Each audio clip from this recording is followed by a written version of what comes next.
Dears, അപ്പോൾ നമ്മുടെ ഇന്നത്തെ റെസിപ്പി ഒരു പായസമാണെന്ന് നിങ്ങൾക്ക് കാണുമ്പോൾ തന്നെ മനസ്സിലായിട്ടുണ്ടാവുമല്ലോ. വളരെ ഈസി ആയിട്ട് ഉണ്ടാക്കാൻ പറ്റുന്നത് നമ്മുടെ ചെറുപയർ പായസമാണിത്.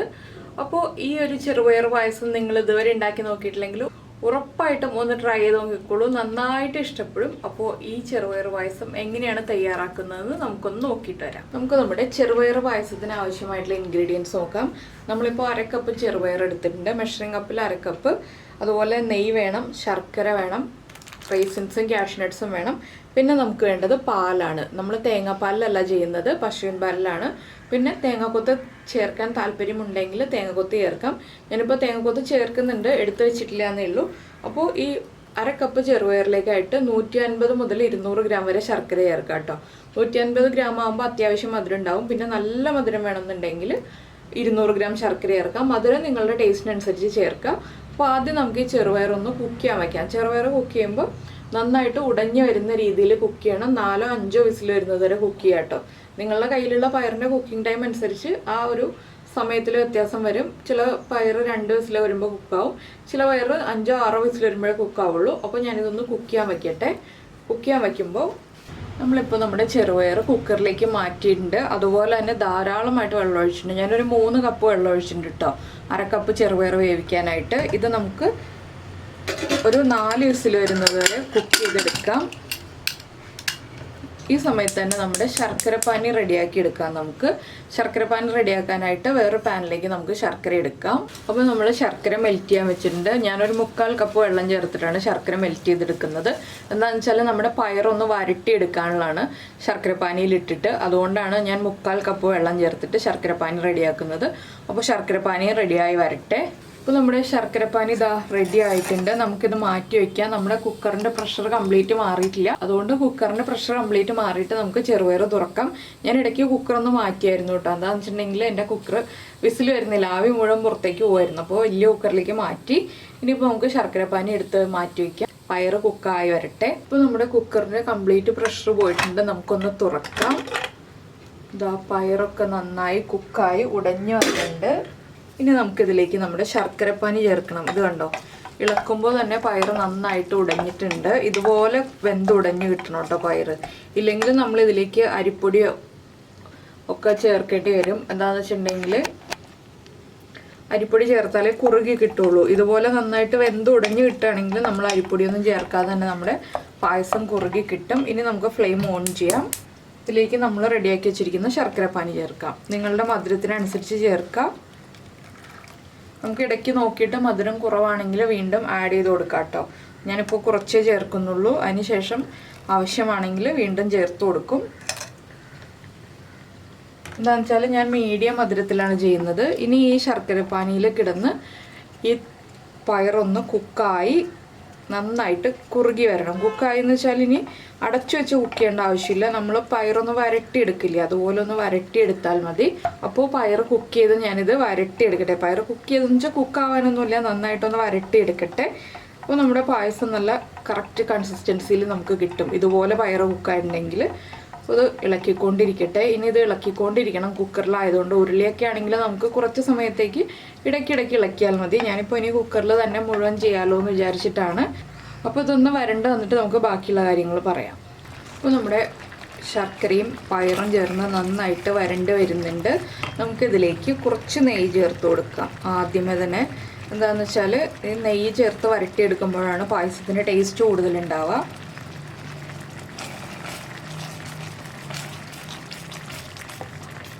അപ്പോൾ നിങ്ങൾക്ക് മധുരം ഇപ്പോൾ നോക്കാം. നന്നായിട്ട് മധുരം ഉണ്ടെന്നുണ്ടെങ്കിൽ ഇനി മധുരം ചേർക്കേണ്ട ആവശ്യമില്ല. മധുരം കുറവാണെങ്കിൽ മാത്രം മധുരം ചേർക്കുക. ഇനി നമുക്കിതിലേക്ക് ചേർക്കാനുള്ളത് നമ്മുടെ പാലാണ്. അപ്പോൾ ഞാൻ തിളപ്പിക്കാത്ത പാൽ തന്നെയാണ് കേട്ടോ ചേർക്കുന്നത്. ഇതിലേക്ക് ചേർത്ത് ഇളക്കി കൊടുത്ത് തിളപ്പിച്ചെടുക്കുകയാണ് ചെയ്യുക. നിങ്ങൾക്ക് വേണമെങ്കിൽ തിളപ്പിച്ച പാൽ ചേർക്കാം. അപ്പോൾ കുറേ പാത്രങ്ങൾ കഴുകേണ്ടി വരും. കുറേ പാത്രങ്ങൾ കഴുകി പായസം ഉണ്ടാക്കുന്നതിനേക്കാൾ നമുക്ക് ഏറ്റവും എളുപ്പം ഒരു പാത്രത്തിൽ തന്നെ പായസം ഉണ്ടാക്കുന്നതാണ്. അപ്പോൾ നമുക്കിനി ഇതിലേക്ക് പാല് ചേർത്ത് കൊടുക്കാം. അപ്പോൾ നിങ്ങൾ അരിപ്പൊടി ചേർക്കുന്നുണ്ടെങ്കിൽ പാലിൽ അരിപ്പൊടി ചേർത്ത് മിക്സ് ചെയ്തിട്ട് ഒഴിക്കുക കേട്ടോ. എന്താണെന്ന് വെച്ചിട്ടുണ്ടെങ്കിൽ 1 സ്പൂൺ അരിപ്പൊടി, 1 ടേബിൾ സ്പൂൺ അരിപ്പൊടി ഈ പാലിലേക്ക് ചേർത്തിട്ട്, ഒരു 1/4 കപ്പ് പാലിലേക്ക് ചേർത്തിട്ട് നിങ്ങൾക്ക് കുറുക്കിയെടുക്കാം. ഞാനിപ്പോൾ പറഞ്ഞില്ലേ അരിപ്പൊടി ചേർക്കാതെയാണ് ഈ പായസം ഉണ്ടാക്കുന്നതെന്ന്. ഇനിയിപ്പോൾ നന്നായിട്ട് ഇതൊന്ന് തിളച്ച് കുറുകി വരണം. ഒരുപാട് അങ്ങോട്ട് കുറുക്കിയെടുക്കുന്നില്ല. നമുക്ക് ഗ്ലാസ്സിൽ ഒഴിച്ച് കുടിക്കാൻ പറ്റുന്ന പാകത്തിലാണ് ഞാനിത് കുറുക്കിയെടുക്കാൻ പോകുന്നത്. അപ്പോൾ പാലൊന്ന് തിളച്ച് വരട്ടെ. നമ്മുടെ കാഷ്യൂനട്ടും റൈസിൻസും തേങ്ങക്കൊത്തും എല്ലാം റെഡിയാക്കി വെച്ചിട്ടുണ്ട്. ഇനി നമ്മുടെ പാലൊന്ന് തിളച്ച് കുറുകി വരുന്നത് വരെ നമ്മൾ കൈയെടുക്കാതെ ഇളക്കി കൊടുക്കണം. അതെന്താണെന്ന് വെച്ചിട്ടുണ്ടെങ്കിൽ നമ്മുടെ പാല് പിരിഞ്ഞു പോകാതിരിക്കാനാണ് നമ്മൾ കൈയെടുക്കാതെ ഇളക്കി കൊടുക്കേണ്ടത്. അപ്പോൾ ഇത് വലിയ ക്വാണ്ടിറ്റി ഇല്ല കേട്ടോ, ചെറിയ ക്വാണ്ടിറ്റി ഉണ്ടാവുള്ളൂ പായസം.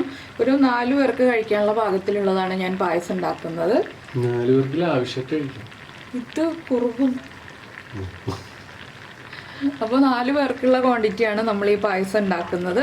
കൂടുതൽ ക്വാണ്ടിറ്റി വേണമെന്നുണ്ടെങ്കിൽ നിങ്ങൾ പയറിൻ്റെയും പാലിൻ്റെയും ഒക്കെ അളവ് ഇരട്ടിയാക്കുക. അപ്പോൾ നമുക്ക് ഇതിലേക്ക് ഇനി ചേർക്കാനുള്ളത് നമ്മുടെ ഏലക്ക പൊടിച്ചതാണ്. അപ്പോൾ ഞാൻ ഏലക്ക ഒന്ന് പൊടിച്ചെടുക്കട്ടെ. ഒരു 3-4 ഏലക്ക മതി കേട്ടോ. ഒരുപാട് ഏലക്കയുടെ ഫ്ലേവർ വേണ്ട, ചെറുപയറിൻ്റെ ഫ്ലേവറാണല്ലോ നമുക്ക് മെയിനായിട്ട് വേണ്ടത്. അപ്പോൾ ഞാൻ ഏലക്ക പൊടിച്ച് വെച്ചിട്ടില്ല. എന്താണെന്ന് വെച്ചാൽ ഫ്രഷായിട്ട് തന്നെ പൊടിച്ച് ചേർക്കുകയാണ് ചെയ്യുന്നത്. അപ്പോൾ സാധാരണ നമ്മൾ ഓണം സമയമാകുമ്പോൾ ഏലക്കയൊക്കെ നേരത്തെ പൊടിച്ച് വെക്കാറുണ്ട്.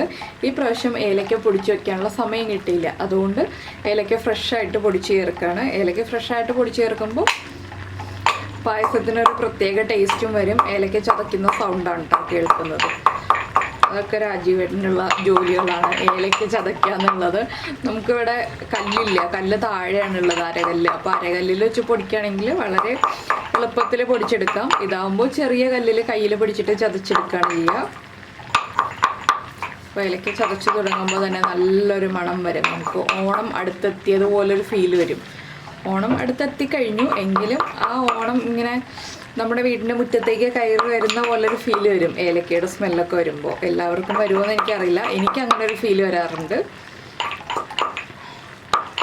അത് ഓരോരുത്തരുടെ പേഴ്സണലായിട്ടുള്ള കാര്യങ്ങളായിരിക്കും. ചിലപ്പോൾ നെയ്യുടെ സ്മെല്ല് വരുമ്പോൾ അല്ലെങ്കിൽ കാഷ്യൂനട്ട് ഫ്രൈ ചെയ്യുമ്പോഴായിരിക്കും ചിലർക്ക് ഓണം അടുത്തെത്തിയ പോലെ തോന്നുന്നത്, ചിലർക്ക് ഏലക്ക പൊടിക്കുമ്പോഴായിരിക്കും. അപ്പോൾ നമുക്ക് നമ്മുടെ ഏലക്കപ്പൊടിയും കൂടി ഇതിലേക്ക് ഇട്ട് കൊടുക്കാം. അപ്പോൾ നമ്മുടെ ഏലക്കപ്പൊടി നമുക്കതാ പായസത്തിലേക്ക് ഇട്ട് കൊടുക്കാം.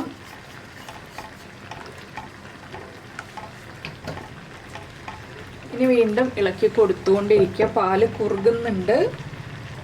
ഒരുപാട് കുറുക്കിയെടുക്കണ്ട, നമുക്ക് എത്ര കുറുകണം എന്നുള്ളതനുസരിച്ച് കുറുക്കിയെടുക്കുക. വേഗം കുറുകണം എന്നുണ്ടെങ്കിലാണ് ഞാൻ പറഞ്ഞതുപോലെ അരിപ്പൊടി ചേർക്കേണ്ടത്. നമുക്കിപ്പോൾ വേഗം കുറുകണ്ടല്ലോ, നമുക്ക് കുറുകി നാച്ചുറലായിട്ടുള്ള ടേസ്റ്റോടു കൂടി കുറുകി കിട്ടിയാൽ മതി. അപ്പോൾ നിങ്ങൾക്ക് നല്ല കട്ടിയുള്ള പാല്, നല്ല കൊഴുപ്പുള്ള പാലാണ് കിട്ടുന്നതെങ്കിൽ അതായിരിക്കും കേട്ടോ കൂടുതൽ നല്ലത്. നമ്മുടെ ഇവിടെ കിട്ടുന്ന പാല് അധികം കട്ടിയുള്ള ആ കൊഴുപ്പുള്ള പാലല്ല. നമ്മൾ ഇളക്കാതെ വെച്ചിട്ടുണ്ടെങ്കിൽ നമുക്ക് കാണാം പാല് തിളയ്ക്കുന്നത്. അപ്പോൾ ഞാൻ ഇളക്കിക്കൊണ്ടിരിക്കുന്നത് എന്താണെന്ന് വെച്ചാൽ പാല് പിരിയരുതല്ലോ. ഏലക്കയും എല്ലാം ചേർത്തിട്ട് പാല് പിരിഞ്ഞു പോയിട്ടുണ്ടെങ്കിൽ നമ്മൾ ഇത്രയും ചെയ്തത് കഷ്ടപ്പാട് വെറുതെ ആവും. അപ്പോൾ അതുകൊണ്ട് കുറച്ച് സമയം കൂടി കൈയെടുക്കാതെ ഒന്ന് ഇളക്കി കൊടുത്തിട്ടുണ്ടെങ്കിൽ നമുക്ക് കറക്റ്റ് റിസൾട്ട് കിട്ടും. നിങ്ങൾ കൂടുതൽ ശർക്കര ചേർക്കുകയാണെങ്കിൽ നല്ല കളർ ഉണ്ടാവും കേട്ടോ പായസത്തിന്. ഞാൻ കുറച്ച് ശർക്കര ചേർത്ത് ആവശ്യത്തിന് മധുരത്തിനനുസരിച്ച് ചേർത്തതുകൊണ്ടാണ് ഒരുപാട് കളർ വരാത്തത് പായസത്തിന്. കുറച്ചുകൂടി കഴിയുമ്പോൾ കുറച്ചുകൂടി ഒന്ന് കളർ മാറി വരും. അപ്പോൾ നമ്മുടെ പായസം പാലൊക്കെ കുറുകി റെഡിയായി വന്നിട്ടുണ്ട്. ഇനി നമുക്കിതിലേക്ക് കാഷ്യൂനട്ട് റൈസിൻസൊക്കെ ഒന്ന് ഫ്രൈ ചെയ്ത് ചേർക്കാം. എന്താണെന്ന് വെച്ചാൽ ഇരിക്കുന്തോറും വീണ്ടും നമ്മുടെ പായസം കുറുകി വരും. ഞാനിപ്പോൾ പായസം ഇറക്കി വെക്കാൻ കേട്ടോ വേറെ പാൻ വെക്കാനായിട്ട്. ഞാനിപ്പോൾ വേറൊരു പാൻ വെച്ചിട്ടുണ്ട്. അതിലേക്ക് നമുക്ക് കുറച്ച് അധികം നെയ്യ് ചേർക്കണം. എന്താണെന്ന് വെച്ചാൽ നമുക്ക് കാഷ്യൂനട്ടും തേങ്ങക്കൊത്തും എല്ലാം ഫ്രൈ ചെയ്യാനുള്ളതാണ്. അതുകൊണ്ടാണ് കുറച്ച് അധികം നെയ്യ് ചേർക്കണം എന്ന് പറയുന്നത്. അപ്പോൾ നമ്മുടെ നെയ്യ് ചൂടായി വരുന്നുണ്ട്. നമുക്കിതിലേക്ക് ആദ്യം നമ്മുടെ തേങ്ങക്കൊത്ത് ചേർക്കാം. തേങ്ങക്കൊത്ത് നമ്മൾ ഉണ്ണിയപ്പത്തിൻ്റെ പാകത്തിലാണ് കട്ട് ചെയ്ത് വെച്ചിരിക്കുന്നത്. തേങ്ങക്കൊത്ത് കുറച്ച് കൂടുതൽ ചേർക്കുന്നുണ്ട് കേട്ടോ. എന്താണെന്ന് വെച്ചാൽ നമ്മുടെ പായസത്തിൽ കടിക്കാൻ കിട്ടാനുള്ളത് തേങ്ങക്കൊത്താണ്. അതുകൊണ്ടാണ് കുറച്ച് കൂടുതൽ ചേർക്കുന്നത്. തേങ്ങക്കൊത്തൊന്ന് കളർ മാറി വരട്ടെ. ഒരു 4 ടേബിൾ സ്പൂൺ തേങ്ങക്കൊത്ത് നമ്മൾ എടുത്തിട്ടുണ്ട്. അപ്പോൾ നമ്മുടെ തേങ്ങക്കൊത്തൊന്ന് ഫ്രൈ ആയി വന്നിട്ടുണ്ട്. നമുക്കിതിലേക്ക് ഇനി ആദ്യം നമ്മുടെ കാഷ്യൂനട്ട് ചേർക്കാം. കാഷ്യൂനട്ടും ഒന്ന് കളർ ചേഞ്ച് ആയി വരുമ്പോൾ വേണം നമുക്ക് റൈസിൻസ് ആഡ് ചെയ്യാനായിട്ട്. തേങ്ങക്കൊത്ത് കൂടുതൽ ചേർത്തതുകൊണ്ട് ഞാൻ കാഷ്യൂനട്ടും റൈസിൻസും കുറച്ചേ ചേർക്കുന്നുള്ളൂ. അതൊക്കെ നിങ്ങളുടെ ഇഷ്ടമാണ് കേട്ടോ. ഇതിനൊന്നും പ്രത്യേകിച്ച് അളവ് പറയാനൊന്നുമില്ല. കാഷ്യൂനട്ടിൻ്റെ കളറൊന്ന് മാറി തുടങ്ങുമ്പോൾ നമുക്ക് റൈസിൻസ് ആഡ് ചെയ്യാം. ഇത് എല്ലാം കൂടി ഫ്രൈ ചെയ്യുമ്പോൾ ഒറ്റ പാനിൽ തന്നെ നമുക്ക് അധികം സമയം എടുക്കാതെ ഫ്രൈ ചെയ്ത് ചേർക്കാം. ഇനി നമുക്ക് റൈസിൻസ് ആഡ് ചെയ്യാം. റൈസിൻസും ഒന്ന് നന്നായിട്ട് വീർത്ത് വരട്ടെ. ഇതുപോലെ ഒന്ന് ഇളക്കിക്കൊണ്ടിരിക്കുക. എല്ലാവർക്കും അറിയാവുന്ന കാര്യമാണല്ലോ, നമ്മൾ കാഷ്യൂനട്ടും റൈസിൻസും ഒക്കെ ഫ്രൈ ചെയ്യുമ്പോൾ ഇതുപോലെ ഒന്ന് ഇളക്കിക്കൊണ്ടിരിക്കുക എന്നുള്ളത് മാത്രമേ ഉള്ളൂ എന്നുള്ളത്.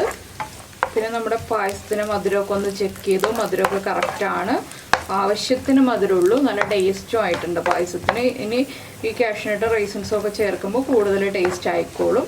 അപ്പോൾ നമ്മുടെ കാഷ്യൂനട്ടും റൈസിൻസും എല്ലാം ഫ്രൈ ആയി വന്നിട്ടുണ്ട്. നമുക്കിത് നമ്മുടെ പായസത്തിലേക്ക് ചേർക്കാം. അപ്പോൾ നമുക്ക് നമ്മുടെ പായസത്തിലേക്ക് കാഷ്യൂനട്ടും റൈസിൻസും തേങ്ങക്കൊത്തും നെയ്യും എല്ലാം ചേർത്ത് കൊടുക്കാം. ഞാൻ കുറച്ച് ബാക്കി വയ്ക്കുന്നുണ്ട്, എന്താണെന്ന് വെച്ചാൽ നമ്മുടെ ലാസ്റ്റ് ഗാർണിഷിങ്ങിലേക്കായിട്ട്.